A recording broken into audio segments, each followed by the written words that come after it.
This is Chris Kelly with your Peak Fitness 8 Weeks to a Better Squat program.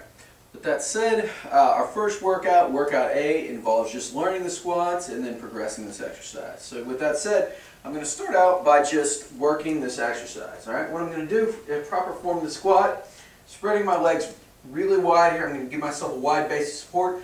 And the main thing that I want you to think about when doing the squat is sticking the butt out. Alright, this is not so much a movement with the knees as it is with the hips, so we want to hinge from the hip first. So meaning we want the butt to come out before the knees ever bend. Alright, so what I want you to do is just literally stick your butt out and sit down in a chair.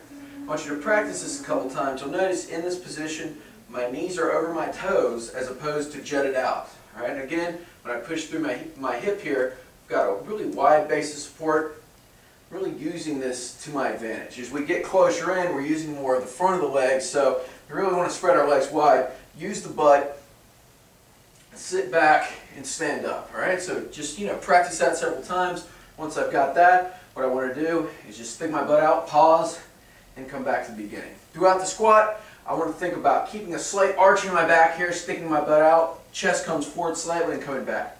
When you find that you start to round out, we lose this sort of light arch in the lower back, that's where we want to stop. That's kind of the end range of motion there. And what we can do is, I'm just looking for anywhere from 10 to 15 squats for each set in this exercise. So pause, come back up, pause, come back up. You can stack several, I'm going to try to sit back onto a bench or some kind of a surface here.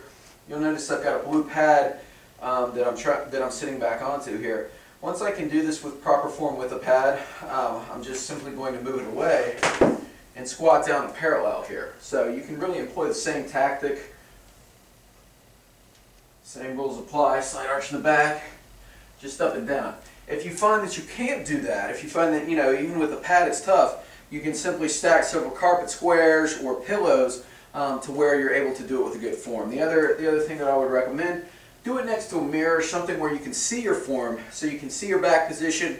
You can kind of observe yourself as well, whether your chest is staying up, as you're coming down, or you're rounding out, and as well, there should just be a nice arch in the back as we're coming down. So really, that is the main thing. And again, so to kind of get this going on, you can put one hand here, feel the lower back, make sure that that's there, as opposed to rounding out. So with that said, that's workout A, 3 to 5 sets, either back to back or throughout the day. Now, for workout B, we're going to reinforce the same concept by simply holding in a half squat. And what I'm going to do with this is I'm spreading my legs wide, I'm coming down as far as I can comfortably, I'm just holding for 5 to 10 seconds and I'm coming back.